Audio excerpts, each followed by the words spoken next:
Okay, so we're back with chapter 4 of A Wrinkle in Time. And chapter 4 is called The Black Thing, but it should also be called Find a Better Proofreader. Uh, I love Madeleine L'Engle, and she wrote this in the 60s. And when she wrote this in the 60s, she probably did not use a computer because that wasn't a thing. So as we have already gathered, there is some different languages that take place. And this chapter includes what is supposed to be Greek and is not actually Greek, because best guess is that she sent her manuscript in on a typewriter and then hand wrote in the Greek, and the typesetter did the best approximation with what they thought she wrote. So her Euripides quote is not a Euripides quote. It's not even a Greek word, which makes it tricky to read. And normally I would not have remembered that, but I suddenly panicked that that this was the Euripides chapter, and so I was reading ahead, and sure enough it is. So I'm just going to skip it. I'm not going to try to pronounce what she wrote, and I did not go and spend my day off translating what it should have been, because I kind of have a life. So sorry about that. So feel free to read Euripides on your own time. But today we're going to read chapter 4, A Wrinkle in Time. Chapter 4 is called The Black Thing. The trees were lashed into a violent frenzy. Meg screamed and clutched at Calvin, and Mrs. Witch's authoritative voice called out, "Quiet, child!" Did a shadow fall across the moon? Or did the moon simply go out, extinguished as abruptly and completely as a candle? There was still the sound of leaves, a terrifying rushing. All light was gone. Darkness was complete. Suddenly the wind was gone, and all sound. Meg felt that Calvin was being torn from her. When she reached for him, her fingers touched nothing. She screamed out, "Charles!" And whether it was to help him or for him to help her, she did not know. The word was flung back down her throat, and she choked on it. She was completely alone. She had lost the protection of Calvin's hand. Charles was nowhere, either to save or to turn to. She was alone in a fragment of nothingness, no light, no sound, no feeling. Where was her body? She tried to move in her panic, but there was nothing to move. Just as light and sound had vanished, she was gone too. The corporeal Meg simply was not. Then she felt her limbs again. Her legs and arms were tingling faintly, as though they had been asleep. She blinked her eyes rapidly, but though she herself was somehow back, nothing else was. It was not as simple as darkness or absence of light. Darkness has a tangible quality. It can be moved through and felt. In darkness, you can bark your shins. The world of things still exists around you. No, she was lost in a horrifying void. It was the same way with the silence. This was more than silence. A deaf person could feel vibration. Here there was nothing to feel. Suddenly she was aware of her heart beating rapidly within the cage of her ribs. Had it stopped before? What had made it start again? The tingling in her arms and legs grew stronger, and suddenly she felt movement. This movement, she felt, must be the turning of the earth, rotating on its axis, traveling its elliptic course around the sun. And this feeling of moving with the earth was somehow like the feeling of being in the ocean, out in the ocean beyond this rising and falling of the breakers, lying on the moving water, pulsing gently with the swells, and feeling gentle, inexorable tug of the moon. I'm asleep. I am dreaming, she thought.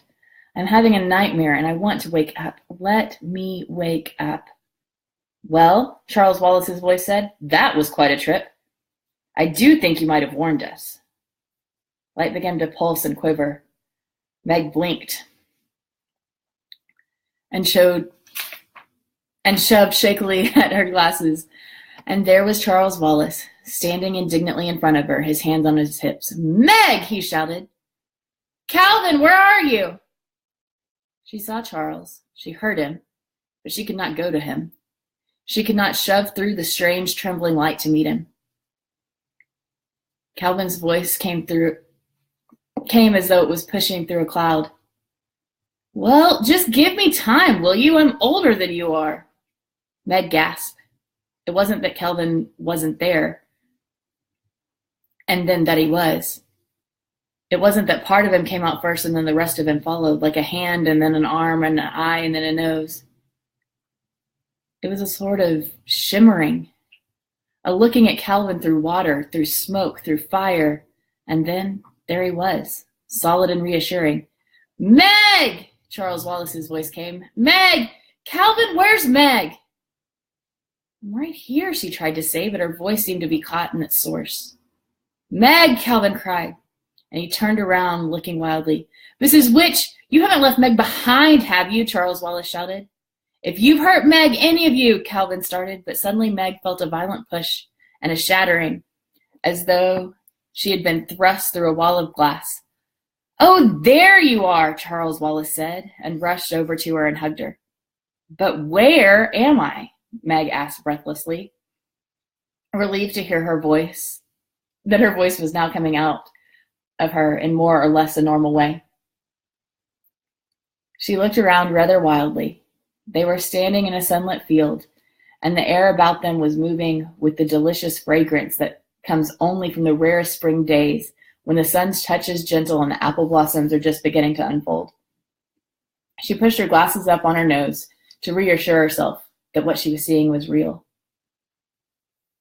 They had left the silver glint of a biting autumn evening, and now around them evening was golden with light. The grasses of the field were a tender new green, and scattered about were tiny multicolored flowers. Meg turned slowly to face a mountain reaching so high into the sky that its peak was lost in a crown of puffy white clouds. From the trees at the base of the mountain came a sudden singing of birds. There was an air of such ineffable peace and joy all around her that her heart's wild thumping slowed. "When shall we three meet again? In thunder, lightning, or in rain," came Mrs. Who's voice, and suddenly the three of them were there.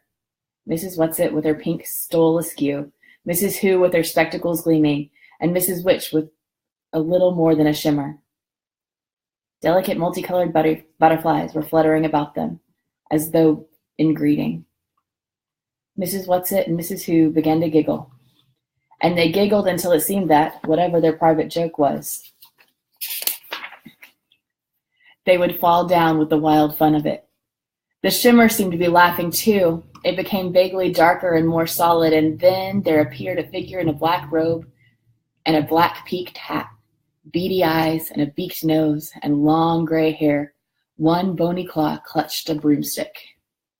"Well, just to keep you girls happy," the strange voice said, and Mrs. Whatsit and Mrs. Who fell into each other's arms in gales of laughter. "If you ladies have had your fun, I think you should tell Calvin and Meg a little more about this," Charles Wallace said coldly. "You scared Meg half out of her wits, whisking her off this way without any warning." "Vixorant anime raro et precipa loquatis," Mrs. Who intoned. "Horace, to action little, less to words inclined." "Mrs. Who, I wish you'd stop quoting." Charles Wallace sounded very annoyed. Mrs. Whatsit adjusted her stole. "But she finds it so difficult to verbalize, Charles dear. It helps her if she can quote instead of working out the words on her own." "And we mustn't lose our senses of humor," Mrs. Witch said. "The only way to cope with something deadly serious is to try to treat it a little lightly." But that's going to be hard for Meg," Mrs. Whatsit said. "It's going to be hard for her to realize that we are serious." "What about me?" Calvin asked. The life of your father isn't at stake, Mrs. Whatsit told him. What about Charles Wallace, then? Mrs. Whatsit unoiled door-hinge voice was warm with affection and prize. Charles Wallace knows. Charles Wallace knows that it's far more than just the life of his father. Charles Wallace knows what's at stake. But remember, Mrs. Who said, and then she quoted Euripides, nothing is hopeless. We must hope for everything. Where are we now? And how did we get here? Calvin asked.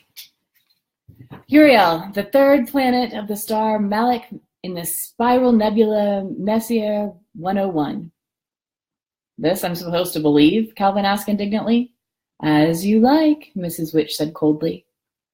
For some reason, Meg felt that Mrs. Witch, despite her looks and ephemeral broomstick, was someone in whom she could put her complete trust. It doesn't seem any more peculiar than anything else that's happened. Well then, someone just tell me how we got here. Calvin's voice was still angry, and his freckles seemed to stand on his face. Even traveling at the speed of light, that would take us years and years to get here. Oh, we don't travel at the speed of anything, Mrs. Whatsit explained earnestly. We tesser. Or you might say, we wrinkle. Clear as mud, Calvin said. Tesser, Meg thought. Could that have anything to do with Mother's tesseract? She was about to ask when Mrs. Witch started to speak, and one did not interrupt when Mrs. Witch was speaking. Mrs. Whatsit is young and naive. She keeps thinking she can explain things in words, Mrs. Who said. Qui plus sait, plus c'était. French, you know. The more a man knows, the less he talks. But she has to use words for Meg and Calvin, Charles reminded Mrs. Who. If you brought them along, they have the right to know what's going on. Meg went up to Mrs. Witch. In the intensity of her question, she had forgotten about the tesseract. Is my father here? Mrs. Witch shook her head. Not here, Meg. Let Mrs. Whatsit explain. She is young, and the language of words is easier for her than it is for Mrs. Who and me. We stopped here, Mrs. Whatsit explained, more or less to catch our breaths, and to give you a chance to know what you're up against. But what about Father? Meg asked. Is he all right? For the moment, love, yes. He's one of the reasons we're here. But you see, he's only one. Well, where is he? Please take me to him. We can't. Not yet, Charles said. You have to be patient, Meg. But I am not patient, Meg cried passionately. I've never been patient. Mrs. Who's glasses shone at her gently. If you want to help your father, then you must learn patience. Vitam and pendere vero. To stake one's life for the truth. That's what you must do. That's what your father is doing, Mrs. Whatsit nodded, her voice, like Mrs. Who's, very serious and very solemn. Then she smiled, her radiant smile. Now, why don't you three children wander around and Charles can explain things a little? You're perfectly safe on Uriel. That's why we stopped here to rest.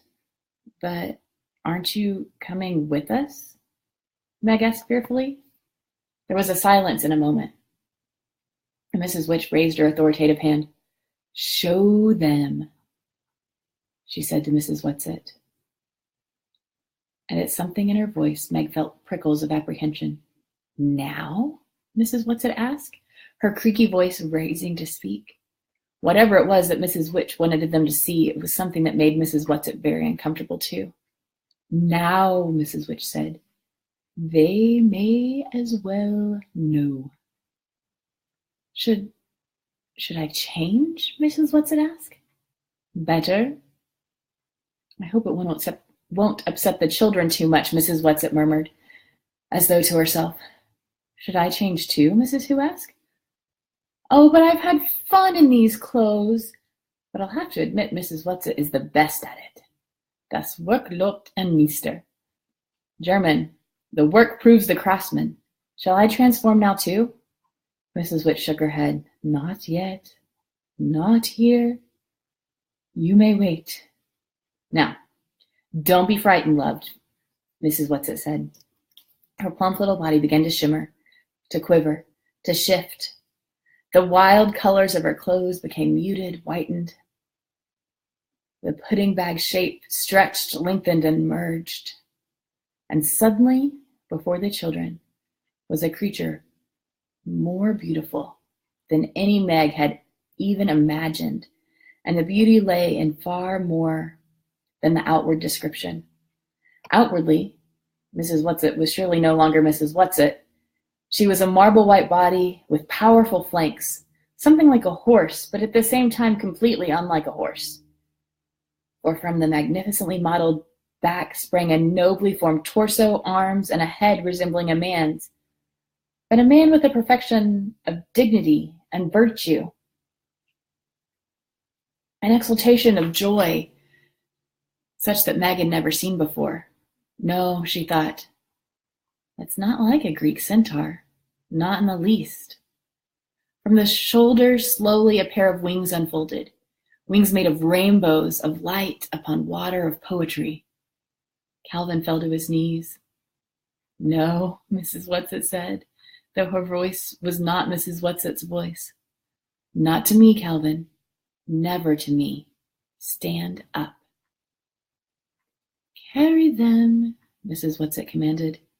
With a gesture both delicate and strong, Mrs. Whatsit knelt in front of the children, stretching her wings wide and holding them steady but quivering. Onto my back now, the new voice said. The children took hesitant steps towards the beautiful creature. But what do we call you now? Calvin asked. Oh, my dears, came the new voice, a rich voice with the warmth of a woodwind, the clarity of a trumpet, the mystery of an English horn. You can't go changing my name each time I metamorphose. And I've had the pleasure of being Mrs. Whatsit. I think you'd better keep to that. She, he, it smiled at them, and the radiance of the smile was as tangible as a soft breeze, as directly warming as the rays of the sun. Come, Charles Wallace clambered up. Meg and Calvin followed him, Meg sitting between the two boys. A tremor went through the great wings, and then Mrs. Whatsit lifted, and they were moving through the air. Meg soon found that there was no need to cling to Charles Wallace or Calvin. The great creature's flight was serenely smooth. The boys were eagerly looking around the landscape. Look, Charles Wallace pointed. The mountains are so tall that you can't see where they end. Meg looked upward, and indeed the mountains seemed to be reaching to infinity. They left the fertile fields and flew across a great plateau of granite-like rock shaped into enormous monoliths. These had a definite, rhythmic form, but they were not statues. They were like nothing Meg had ever seen before, and she wondered if they had been made by wind and weather, by formation of this earth, or if they were a creation of beings like the ones on which she rode. They left the great granite plain and flew over a garden even more beautiful than anything in a dream. In it were gathered many creatures like the one Mrs. Whatsit had become, some lying among the flowers, some swimming in a broad crystal river that flowed through the garden, some flying in what Meg was sure to be some kind of dance, moving in and out of the trees. They were making music that came not only from their throats, but from the movement of their great wings as well. What are they singing? Meg asked excitedly. Mrs. Whatsit shook her beautiful head. It won't go into your words. I can't possibly transfer it into your words. Are you getting any of it, Charles? Charles Wallace sat very still on the broad back, on his face an intently listening look, the look he had had when he delved into Meg or his mother. A little, just a very little, but I think I could get more in time. Yes, you could learn it, Charles, but there isn't time. We can only stay here long enough to rest up and make a few preparations. Meg hardly listened to her. I want to know what they're saying. I want to know what it all means. Try, Charles, Mrs. Whatsit urged. Try to translate. You can let yourself go now. You don't have to hold back. But I can't, Charles Wallace cried in an anguished voice. I don't know enough, not yet. Then try to work with me, and I'll see if I can't verbalize it a little for them. Charles Wallace got his look of probing, of listening. I know that look, Meg thought suddenly. Now I think I know what it means, because I've had it myself sometimes doing math with Father when there's a problem that's just about to come clear. Mrs. Whatsit seemed to be listening to Charles's thoughts. Well, yes, there's an idea. I can try. Too bad you don't really know it, so you can't give it to me direct, Charles. It's so much more work this way. Don't be lazy, Charles said. Mrs. Whatsit did not take offense. She explained, Oh, it's my favorite kind of work, Charles. That's why they chose me to go along, even though I'm so much younger. It's my one real talent, but it takes a tremendous amount of energy, and we're going to need every ounce of energy for what's ahead of us. But I'll try. For Calvin and Meg, I'll try. She was silent. The great wings almost stopped moving. Only a delicate stirring seemed to keep them aloft. Listen then, Mrs. Whatsit said. The resonant voice rose, and the words seemed to be all around them, so that Meg felt that she could almost reach out and touch them. Sing unto the Lord a new song, and his praise from the end of the earth, ye that go down to the sea, and all that is therein, the isles and the inhabitants thereof. Let the wilderness and the cities thereof lift their voice. Let the inhabitants of the rocks sing. Let them shout from the top of the mountains. Let them give glory unto the Lord. Throughout her entire body, Meg felt a pulse of joy such as she had never known before. Calvin's hand reached out. He had not clasped her hand in his. He moved his fingers so that they were barely touching hers. But joy flowed through them, back and forth between them, around them and about them and inside them. When Mrs. Whatsit sighed, it seemed so completely incomprehensible that through this bliss should come the faintest whisper of doubt. We must go now, children. Mrs. Whatsit's voice was deep with sadness, and Meg could not understand. Raising her head, Mrs. Whatsit gave a call that seemed to be a command, and one of the creatures flying above the trees nearest them raised its head to listen, and then flew off and picked 3 flowers from a tree growing near the river and brought them over. Each of you take one, Mrs. Whatsit said. I'll tell you how to use them later. As Meg took her flowers, she realized that it was not a single blossom, but hundreds of tiny flowerets forming some kind of hollow bell. Where are we going? Calvin asked. Up. The wings moved steadily, swiftly. The garden was left behind, the stretch of granite, the mighty shapes, and then Mrs. Whatsit was flying upward, climbing steadily up, up.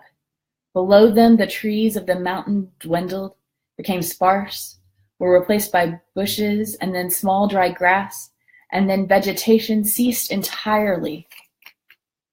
Meg's eyes, right? And then there were only rocks, points and peaks of rock, sharp and dangerous. Hold on tight, Mrs. Whatsit said. Don't slip. Meg felt Calvin's arm circle her waist in a secure hold. Still they moved upward.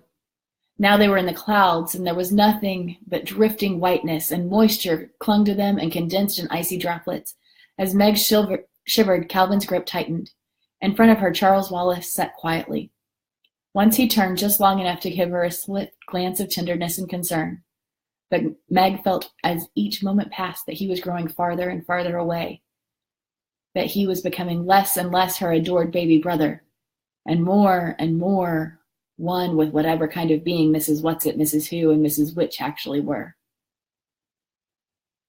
Abruptly, they burst out of the clouds and into a shaft of light. Below them there were still rocks. Above them the rocks continued to reach up into the sky, but now, though it seemed miles upward, Meg could see where the mountain at last came to an end. Mrs. Whatsit continued to climb, her wings straining a little. Meg felt her heart racing. Cold sweat began to gather on her face, and her lips felt as though they were turning blue.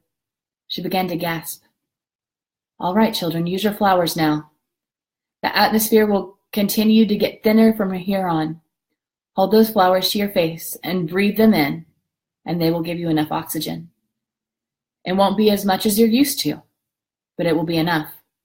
Meg had almost forgotten about the flowers and was grateful to realize that she was still clasping them, that she hadn't let them fall from her fingers. She pressed her face into the blossoms and breathed deeply. Calvin still held her with one arm, but he too held the flowers to his face. Charles Wallace moved the hand with the flower slowly, almost as though he were in a dream. Mrs. Whatsit's wings strained against the thinness of the atmosphere. The summit was only a little way above them, and then there they were. Mrs. Whatsit came to rest on a small plateau of smooth, silvery rock. There ahead of them was a great white disk. One of Uriel's moons, Mrs. Whatsit told them, her mighty voice faintly breathless. Oh, it's beautiful, Meg cried. It's beautiful. The silver light from the enormous moon poured over them, blending with the golden quality of the day, flowing over the children, over Mrs. Whatsit, over the mountain peak. Now we will turn around, Mrs. Whatsit said. And at the quality of her voice, Meg was afraid again. But when she turned, she saw nothing. Ahead of them was a thin, clear blue of sky. Below them, the rocks thrusting out, the shifting sea of the white clouds. Now we will wait, Mrs. Whatsit said, for sunset and moonset. Almost as she spoke, the light began to deepen, to darken. I want to watch the moon set, Charles Wallace said. No, child, do not turn around, any of you. Face out towards the dark. What I have to show you will be more visible then. Look ahead, straight ahead, as far as you can possibly look. Meg's eyes ached from the strain of looking and seeing nothing. Then, above the clouds which encircled the mountain, she seemed to see a shadow, a faint thing of darkness so far off that she was scarcely sure she was really seeing it. Charles Wallace said, What's that? That sort of shadow out there, Calvin gestured. What is it? I don't like it. Watch, Mrs. Whatsit commanded. It was a shadow, nothing but a shadow. It was not even as tangible as a cloud. Was it cast by something? Or was it a thing itself? The sky darkened. The gold left the light, and they were surrounded by blue. Blue deepening until where there had been nothing but the evening sky, there was now a faint pulse of star, and then another, and another, and another, and another. There were more stars than Meg had ever seen before. The atmosphere is so thin here, Mrs. Whatsit said, as though in answer to our unasked question, that it does not obscure your vision as it would at home. Now, look straight ahead. Meg looked. The dark shadow was still there. It had not lessened or dispersed from the coming of night. And where the shadow was, the stars were not visible. What could there be about a shadow that was so terrible that she knew that there never had been, or ever would be again, anything that would chill her with fear, that was beyond shuddering, beyond crying, beyond screaming, beyond the possibility of comfort? Meg's hands holding the blossom slowly dropped, and it seemed as though a knife gashed through her lungs. She gasped, but there was no air to breathe. Darkness glazed her eyes and mind, but as she started to fall into her unconsciousness, her head dropped down into the flowers, which she was still clutching. And as she inhaled the fragrance of their purity, her mind and her body revived, and she sat up again. The shadow was still there, dark and dreadful. Calvin held her hand strongly in his, but she neither felt strength nor reassurance at his touch. Beside her, a tremor went through Charles Wallace, but he sat very still. He shouldn't be seeing this, Meg thought. This is much too much for a little boy, no matter how different or extraordinary a little boy. Calvin turned, rejecting the dark thing that blotted out the light of the stars. Make it go away, Mrs. Whatsit, he whispered. Make it go away, it's evil. Slowly the great creature turned so that the shadow was behind them. so that they only saw stars unobscured. The soft throb of starlight on the mountain, descending circle of great moon swiftly sweeping over their horizon. Then, without a word from Mrs. Whatsit, they were traveling downward, down, down. And when they reached the corona of clouds, Mrs. Whatsit said, "You can breathe without the flowers now, my children." Silence again. Not a word. It was as though the shadow had somehow reached out with its dark power and touched them so that they were incapable of speech. When they got back to the flowery field, bathed in starlight and moonlight from another, smaller, yellower, rising moon, a little of the tenseness went out of their bodies, and they realized that the body of the beautiful creature which they had rode had been as rigid as theirs. With a graceful gesture, it dropped to the ground and unfolded its great wings. Charles Wallace was the first to slide off. "Mrs. Who, Mrs. Which?" he called, and there was an immediate quivering in the air. Mrs. Who's familiar glasses gleamed at them. Mrs. Which appeared too. But, as she had told the children, it was difficult for her to materialize completely.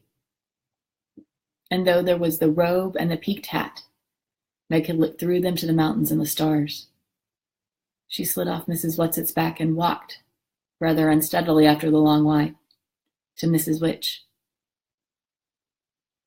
"That dark thing we saw," she said, "is that what my father is fighting?" And that's the end of chapter 4. Tomorrow we'll start with chapter 5, which is called The Tesseract.